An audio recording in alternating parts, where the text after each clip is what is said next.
What's going on, YouTube? It is the Prince FireHeart coming at you for Chapter 6 of our Guardian of Equestria Rise of the Blue Sun fanfiction reading.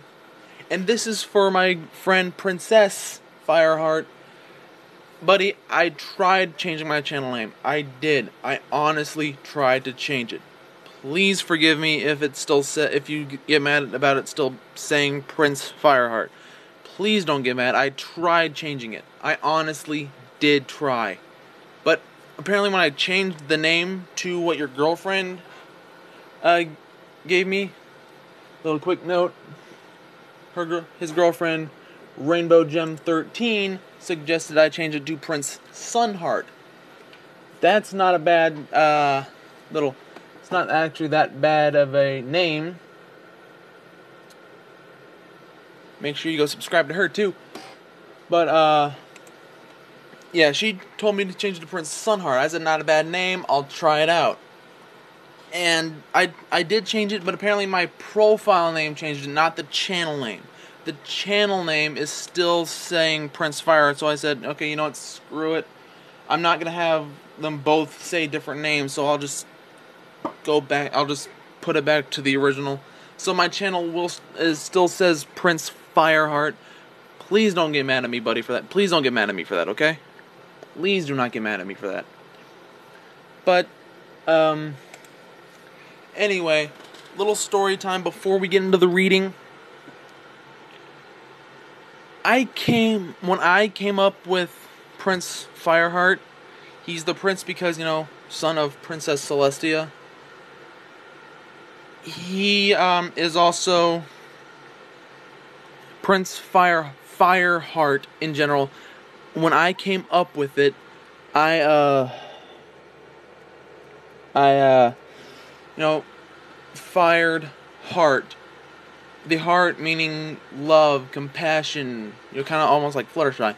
Love and compassion for almost everything. Everything he protects. Everything he is supposed to guard. He is the protector of Equestria against all evil. The fire, his heart burns for that passion. His heart burns for a passion to protect all of Equestria. That's why I came up with the name Prince FireHeart. But I can't change my channel name. I don't know how. If you know how, please let me know. But anyway, let's jump on in this Chapter 6 of Guardian of Equestria Rise of the Blue Sun.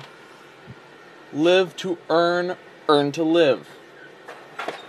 A new day had come upon Ponyville, and our hero has once again found himself in a tight spot after what he had realized what he had to do. He had to find a job. Upon discovering this, Hawk has been to Twilight's home to see if he can help in any way. Luckily for him, she did. She told Hawk that Applejack was more willing to let him work for her at the farm of Sweet Apple Acres. He went and found Applejack, and sure enough, she was willing to hire. Just letting you know, in fact, I'm also looking for a job. Continuing, Applejack said, I'm glad that you decided to work on the farm with us. There's always so many things to do around here, and we have so long hands to do them. It's no problem, Applejack. I'm glad to be working with you too, Hawk replied. Applejack then said, now, I'll warn you, it's not going to be a picnic. It's real hard work, and there's going to be a lot of sweat. You think you can handle it? Hawk then replied, don't worry about me, Applejack. I'm a Texan, and most Texas people know the value of a good, hard day's work. Well, that's good to hear. By the way, what's a Texan? Applejack asked. We're best described mostly as cowboys, Hawk answered. Well, shucks. Texas sounds like my kind of place, she replied. I thought you'd like that, he commented. Does that make you a cowboy too? She asked. Well, not really. I mostly live in the city side of Texas, but on my mom's side of the family, they're mostly country folk there. I visit them from time to time, he answered. Applejack then said, well, after I'm done with you, you're going to be feeling like a cowboy. "That I would like to see," he remarked. As Applejack and Hawk were walking, they saw Sweet Apple Acres in plain view. Hawk was surprised to be on such a large farm. He had seen large farms in his world, but he was never on them before. The land was covered in nothing but apples. He was able to see a large building that was both a home and a barn to the Apple family. As Marcus, who the heck is Marcus? Hawk. I'm gonna say that's Hawk or something. Who the heck is Marcus? Seriously. It says as Marcus was looking. There's no one named Marcus. As Marcus was looking around, he saw 3 other ponies that were there. He approached them and they approached him and Applejack said, "Well, it's time for you to meet my family. This is Granny Smith." Granny Smith was in a rocking chair, sleeping, and didn't hear what Applejack said. Granny?" Applejack said to Granny, and she was waiting to wake her up. "What? Who? Oh, hey there, Applejack. When did you get back?" Granny asked. Applejack answered, "Just got back. I wanted you to meet Hawk. He's going to help us around here." "Oh, really? Let me look at him," Granny replied. Granny Smith was walking towards Hawk. She was looking at him with a serious look. She grabbed him and tries listening to his heart. And then she checks out his arms. After that, she pulled out a magnifying glass and used it to check out his ears. Weird. When she was done, she said, he checked out and ready to work. Well, he checks out and he's ready to work. And quite handsome. If I do say so myself. Sorry, I'm not really used to the names. "Aw, you're making me blush," Hawk said playfully. Everyone laughed for a minute and Applejack got back to introducing the family. Applejack said, "Next is Big Macintosh, my brother, and we also call him Big Mac." Big Mac then said, "Yep. Nice to meet you." Nice to meet you, Hawk greeted. "Same to you," Big Mac replied. Applejack then continued, "And this little filly here is my sister, Apple Bloom." "Hey there, little lady," Hawk said.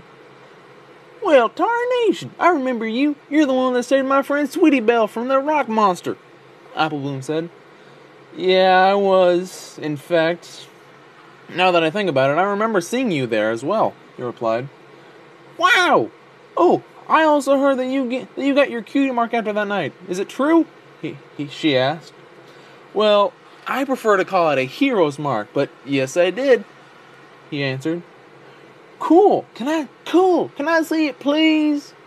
she asked excitedly. "All right, sure," he replied. Hawk removed his coat, lifted his left shoulder, and showed Apple Bloom his mark. Apple Bloom looked at it, and was amazed by it. Was amazed by the way it looked. "You so lucky. I wish I had my cutie mark," Apple Bloom said. I'm sure if you give it time, it'll come," Hawk said. I guess, she said with an impatient look. Applejack then said, "All right there, little sis. Time to let Hawk get to work. Are you, Hawk? Are you ready, Hawk?" "Ready as I'll ever be," he replied. "All righty then, let's get to work," she said. Everyone went their ways and got ready to work. Granny Smith was Granny Smith was just sitting on a rocking chair knitting, while Big Mac was carrying a cart full of apples towards town, and Apple Bloom was helping getting the animals all the food they need. Applejack and Hawk headed for the apple trees and were setting up buckets for the apples. Applejack turned to Hawk and said, "All right then, partner. All you gotta do is buck these apples down from the trees and pick any up that don't go into the buckets. Any questions?" "Doesn't it make more sense to pick the apples from the tree than bucking them down?" Hawk asked. "Well, yeah, but that takes time, and it's a lot easier to buck them down," Applejack answered.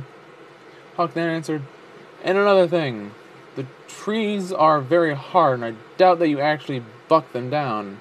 I'm beginning to think you're tricking me. Oh, really? She replied.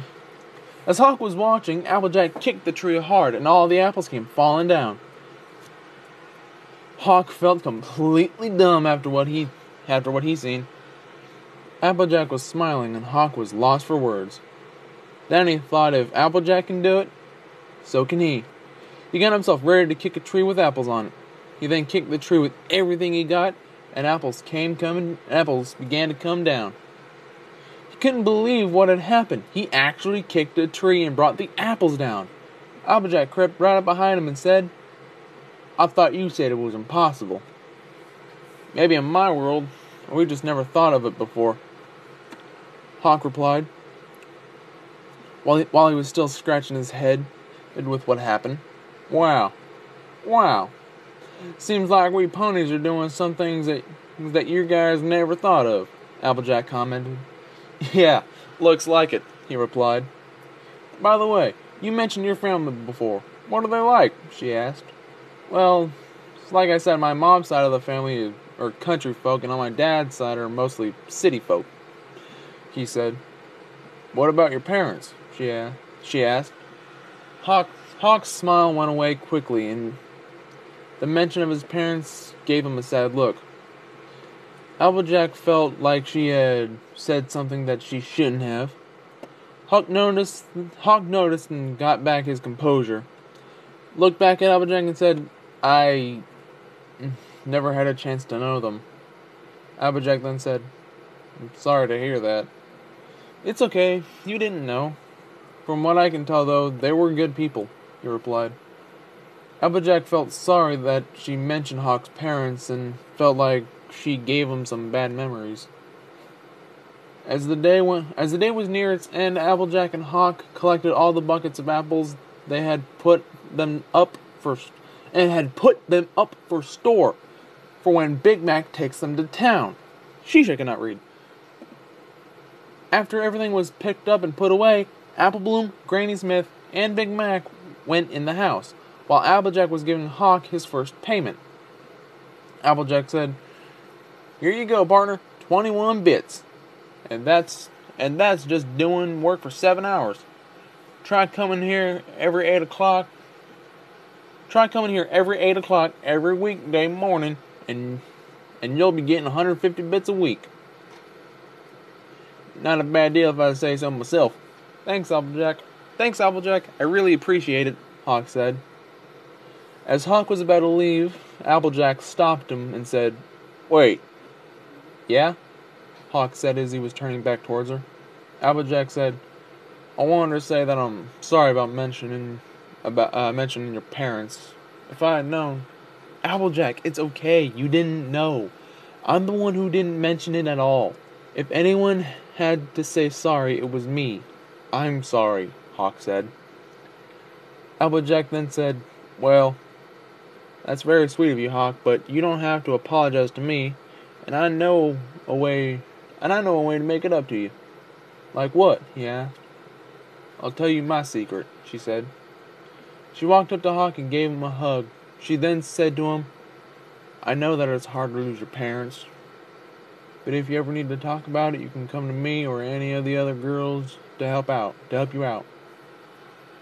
Hawk smiled at her and hugged her back and said, I really appreciate that.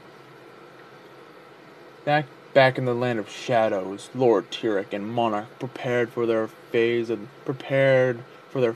their plan. Repetitive again. Are my newly born disciples ready for battle? Tyrek asked. Yes, my master. They're ready. Give them the orders and they will obey, Monarch answered. Tyrek then said, Excellent. Bring them in. Monarch called for the former disciples as one by one came in, each of them deadlier than the next. Some were insect-like creatures, others were made from extinct parts from long-forgotten creatures, and the others were simply abominations. Good, Tyrek said with amusement. Tyrek looked over at the magical orb. Rest now, hero. Soon you, Equestria, and the whole world will fall!